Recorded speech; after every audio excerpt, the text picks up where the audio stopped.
Assalamualaikum warahmatullahi wabarakatuh. Saya Dede Yeni Susanti, mahasiswi STIS Tembi Bandung Business School dengan NPM 101119076 dari Prodi Manajemen kelas B. Pada kesempatan kali ini, saya akan memaparkan mengenai Ma'rifatul Rasul guna memenuhi ujian tengah semester genap dari mata kuliah pendidikan. Hajatul insan ila rasul adalah kebutuhan manusia kepada rasul.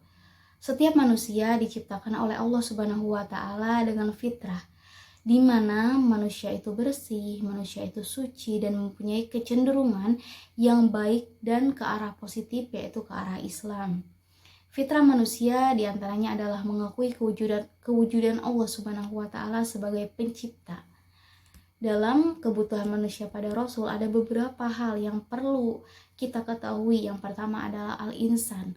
Nah, al-insan ini adalah manusia. Manusia ini ciptaan Allah Subhanahu wa taala yang diberikan banyak kelebihan dan keutamaan dibandingkan dengan makhluk-makhluk lainnya yang Allah ciptakan.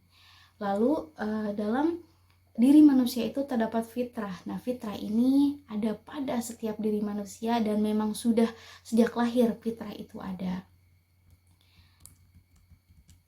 Wujudul Khaliq.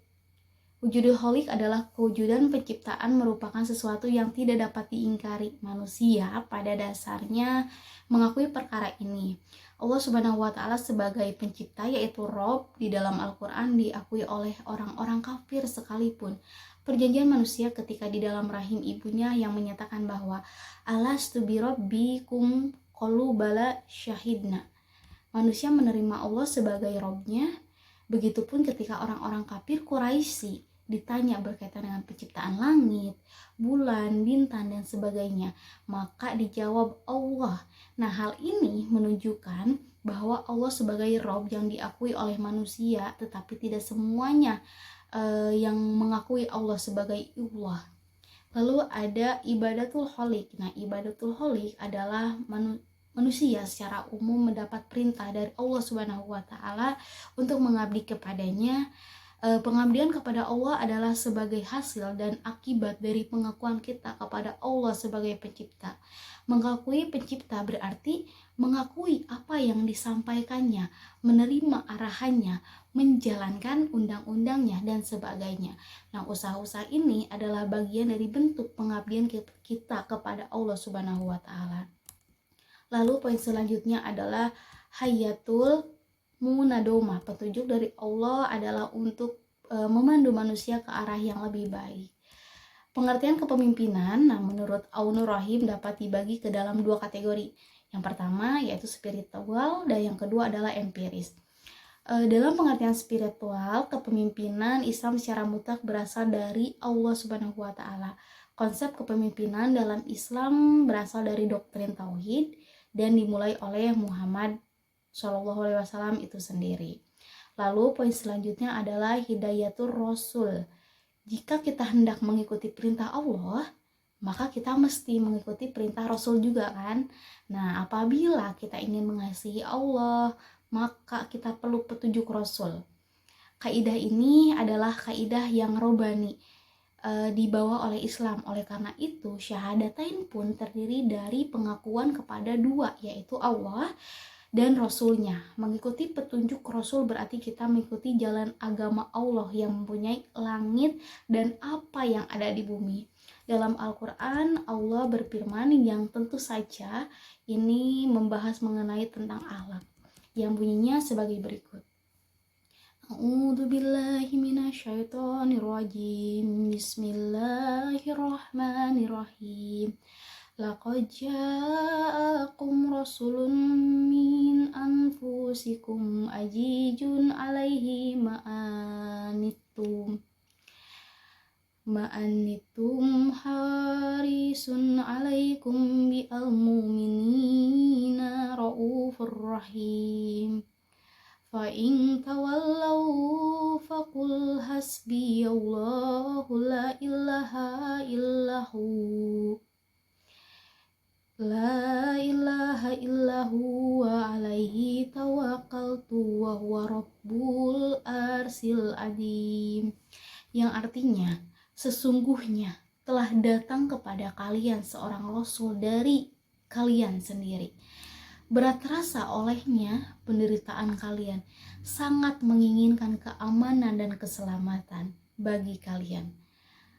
Amat belas kasihan lagi penyayang terhadap orang-orang mukmin jika mereka berpaling diri keimanan, maka katakanlah, cukuplah bagiku Allah, tidak ada Tuhan selain Dia, hanya kepadanya aku bertawakal, dan Dia adalah Tuhan yang memiliki arasy yang agung. Kemudian ada makrifatul holik. Nah, ini adalah petunjuk Rasul yang digunakan untuk mengenal Allah. Mengenal Allah juga dapat dilakukan dengan cara memperhatikan dan memikirkan alam sebagai penciptaannya. Semisal kita melihat gunung-gunung, kita melihat hewan-hewan, dan sebagainya. Nah, itu adalah merupakan cara untuk mengenal Allah melalui ayat kauniyah. Lalu ada minhajul hayah.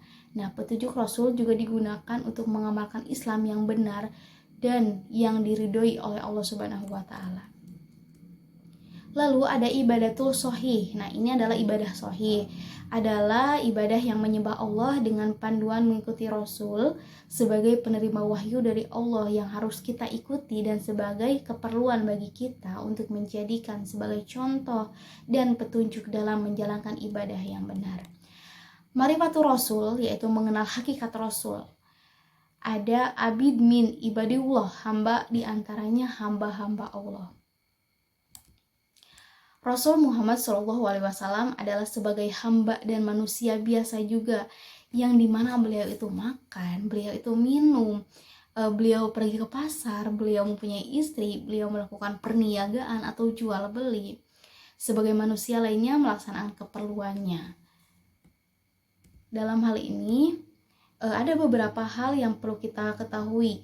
Kita bisa membedakan Rasul dengan manusia yang lain, ialah Rasul mendapat wahyu, yaitu memerintah kita untuk mengilahkan Allah saja. Dalam hal ini kita harus mengetahui beberapa poin yang penting dan harus dikutip oleh kita, yaitu insan, manusia.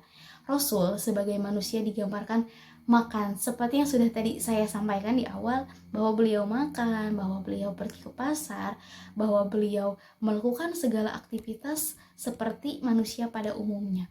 Lalu ada nasab, yaitu nasab adalah keturunan. Rasul berasal dari kaum Quraisy yang bapaknya bernama Abdullah dan ibunya bernama Aminah. Beliau mempunyai keluarga dan keturunan yang sangat jelas, begitupun tentang sejarah kelahiran dan asal-usulnya. Lalu kemudian adalah jisim, yaitu fisik. Fisik Nabi Muhammad SAW digambarkan banyak oleh hadis, seperti rambutnya yang rapi dan selalu disisir, badannya yang kuat, tingginya yang sedang, dan sebagai mana pada umumnya seperti manusia biasa. Lalu ada sirah nabawiyah, yaitu sejarah kenabian, penggambaran Nabi sebagai hamba Allah terdapat di dalam sirah nabawiyah. Lalu ada as-sunnah. Nah, maksud dari sunnah Nabi adalah segala sesuatu yang disebutkan dan diamalkan sunnah, bernilai syar'i dan perlu untuk kita ikuti. Sunnah yang demikian dijadikan sebagai teladan dan diikuti. Sesuatu itu di luar itu boleh dilaksanakan atau juga tidak masalah. Ia merupakan sesuatu yang tidak wajib. Nabi bisa menunggang, seperti misal ada Nabi bisa menunggang unta, memakai pakaian budaya Arab, lalu perang dengan pedang dan sebagainya. Nah, perkara ini adalah wasyailul hayah atau sarana hidup. Lalu selanjutnya adalah fikhul akham, fikih hukum. Bagi umat muslim dalam menjalankan hidup dan dakwah tentunya menghadapi banyak sekali rintangan. Selain dari bagaimana harus menjalani hidup dengan sempurna, peranan hukum atau aturan sebagai panduan membawa kita ke arah yang sempurna sangatlah. Kemudian selanjutnya adalah Rasul minal mursalin. Rasul di antara rasul-rasul. Nabi Muhammad SAW selain sebagai hamba biasa, juga sebagai rasul yang mempunyai keutamaan dan ciri-ciri kerasulan. Muhammad seperti rasul lainnya juga mempunyai mukjizat dan tugas-tugas mulia. Walau bagaimanapun, rasul juga seperti manusia yang akan meninggal pada waktunya. Beberapa tugas yang harus dilaksanakan Rasul adalah menyampaikan risalah. Nah, peranan Rasul yang utama adalah menyampaikan risalah Tuhan, karena inilah yang membedakannya dengan manusia biasa. Rasul membawa manusia untuk mengabdi kepada Allah Subhanahu wa taala, menyampaikan misi Islam dan memberikan contoh aktivitas utama para rasul. Lalu kemudian adalah menunaikan amanah.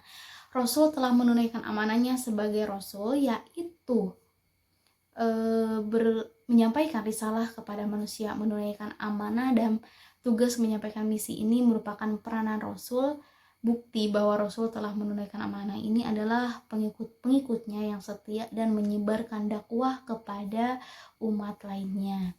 Kemudian adalah pemimpin umat. Nabi Muhammad SAW sebagai Rasul juga sebagai imam yang bertanggung jawab atas umatnya. Adapun dakwah kenabian, Al-Quran dan juga sirah banyak menjelaskan dakwah Nabi. Dari kedua ini muncul fikih dakwah yang sesuai dengan realita, dengan tuntutan, keadaan, dan respon setempat. Misalnya Allah menceritakan perjalanan hijrah Nabi bersama Abu Bakar yang berada di Gua Syuro. Didapati banyak sekali ular dan berbagai hewan yang berbahaya. Kemudian Nabi berkata seperti ini, "Janganlah takut, sesungguhnya Allah bersama kami." Nah, ini adalah ayat yang menggambarkan dakwah ini menjadi fikih dakwah bagi para dai saat ini, khususnya untuk memotivasi kita agar senantiasa berdakwah walaupun banyak sekali menghadapi halangan dan rintangan. Kemudian ada pula wazifatur rasul, yaitu tugas-tugas rasul. Tugas rasul itu ada dua macam. Yang pertama adalah menyampaikan risalah dan menegakkan kebenaran. Kedua ini adalah intisari dari perintah Allah Subhanahu wa taala dan amalan dakwah Nabi Muhammad SAW. Lalu, tugas kedua adalah menegakkan tugas ini semua muslim memahaminya atau tidak mengetahui bagaimana untuk merealisasikannya. Rasul sebagai pembawa risalah adalah suatu pengetahuan umum bagi kita, tetapi tidak demikian dengan peranan untuk menegakkan agama Allah. Beberapa aktivitas untuk menegakkan agama Allah ini adalah menegakkan khilafah, membangun rijal, minhajud dakwah, dan merealisasikan risalah itu sendiri. Kemudian ada wajibuna Rasul, yaitu kewajiban terhadap Rasul. Nabi Muhammad SAW diutus oleh Allah untuk semua umat manusia. Di dalam diri beliau terdapat suri tauladan yang baik bagi umatnya. Allah juga telah menerangkan di dalam kitabnya bahwa Nabi Muhammad SAW diutus tidak lain adalah sebagai rahmat bagi seluruh alam. Dalam Al-Quran Allah Subhanahu wa taala berfirman yang artinya, "Dan kami tidak mengutus engkau Muhammad melainkan untuk menjadi rahmat bagi seluruh alam." Adapun beberapa hal yang perlu kita ketahui, seperti pertama ada tasdiquhu fima akbar, yaitu membenarkan apa-apa yang disampaikan olehnya. Nah, salah satu ciri ketakwaan seorang muslim adalah senantiasa membenarkan apa yang dibawa oleh Muhammad SAW. Salah satu contohnya adalah ketika Abu Bakar berada di keadaan momen selalu menjadi orang yang terdepan dalam membenarkan Rasulullah SAW. Ia termasuk golongan laki-laki yang pertama beriman di dalam Islam. Ia pula yang banyak mengorbankan hartanya untuk mendukung dakwah Islam. Dialah orang yang tanpa ragu segera membenarkan peristiwa Isra al-Mi'raj atau Isra Mi'raj yang dialami Nabi saat orang-orang mendustakan peristiwa itu. Dan dialah yang menjadi teman Nabi dalam perjalanan hijrah ke Madinah dan seterusnya. Lalu kedua adalah ta'atuhu fima amar, yaitu menaati apa yang beliau perintahkan. Lalu selanjutnya yang ketiga adalah ijtanabu ma naha anhu. Dalam Al-Quran Allah berfirman yang artinya, apa yang diberikan Rasul kepadamu maka terimalah, dan apa yang dilarangnya bagimu maka tinggalkanlah, dan bertakwalah kepada Allah Subhanahu wa taala, sesungguhnya Allah memberikan kiamat Yang ketiga adalah ijtanabu manaha anhu, yaitu sikap seseorang muslim apabila telah mengetahui ada sebuah larangan dari Rasulullah Shallallahu alaihi wasallam yang sahih, benar, dan sharih jelas, maka tidak ada pilihan baginya kecuali menjauhi apa yang dilarang tersebut. Walaupun larangan itu tidak disebutkan secara langsung di dalam kitabullah. Lalu keempat adalah la na'budullah la bimasyara'a. Kita tidak beribadah kepada Allah kecuali dengan apa-apa yang disyariatkan, dicontohkan oleh beliau. Tidak dibenarkan bagi setiap seorang muslim melaksanakan peribadatan yang tidak sesuai dengan apa yang disyariatkan oleh Allah Ta'ala melalui Rasulnya. Nah, perilaku ini beribadah dengan mengikuti hawa nafsu, sekendak hati adalah mirip perilaku orang-orang yang musyrikin. Lalu yang kelima adalah mahabbatu man abahu, mencintai orang-orang yang mencintainya. Orang-orang yang benar-benar mencintai Nabi pastilah orang-orang yang beriman. Nah, oleh karena itu sebagai sesama hamba yang beriman, sebagai sesama pecinta Nabi, kita harus saling mengingatkan. Kita harus mencintai dan menyayangi Allah Ta'ala. Keenam adalah ihya usunati atau menghidupkan sunnahnya. Lalu ketujuh adalah iksarus solawati alaihi, memperbanyak bersolawat kepadanya. Lalu yang kedelapan adalah itiba'u manhajihi, mengikuti manhajnya. Wajib bagi mereka yang mengaku beriman dan mencintai Allah dan Rasulnya untuk itiba kepada Muhammad Shallallahu alaihi wasallam. Wajib bagi setiap muslim untuk itiba kepada manhaj atau pedoman yang telah digariskan olehnya. Secara bahasa, nah manhaj ini berasal dari kata nahaja yang berarti jalan yang terang. Lalu yang kesembilan adalah wirat satu risalatihi atau mewarisi risalahnya. Artinya kita harus melanjutkan risalah beliau dalam rangka menebarkan petunjuk dan agama yang benar sehingga diikuti dan dikenal keunggulannya oleh seluruh umat. Perlu dikutip oleh teman-teman bahwa di zaman yang semakin berkembang, semakin maju, tentunya kita sudah tidak perlu khawatir lagi bagaimana kita menyebarkan dakwah sesama umat muslim, bagaimana kita memberikan memberikan ilmu yang bermanfaat bagi sesama. Di era yang modern ini banyak sekali sarana yang sudah disediakan, salah satunya seperti sosial media, melalui Instagram, melalui YouTube, dan bahkan melalui TikTok sekalipun kita sudah bisa bertukar ilmu secara terang-terangan, dan ini bisa menjadi sarana bagi kita untuk berdakwah secara luas. Cukup sekian penjelasan dari saya, mohon maaf bila ada salah kata dan kurang jelas. Semoga ini menjadi referensi untuk kita semua. Wassalamualaikum.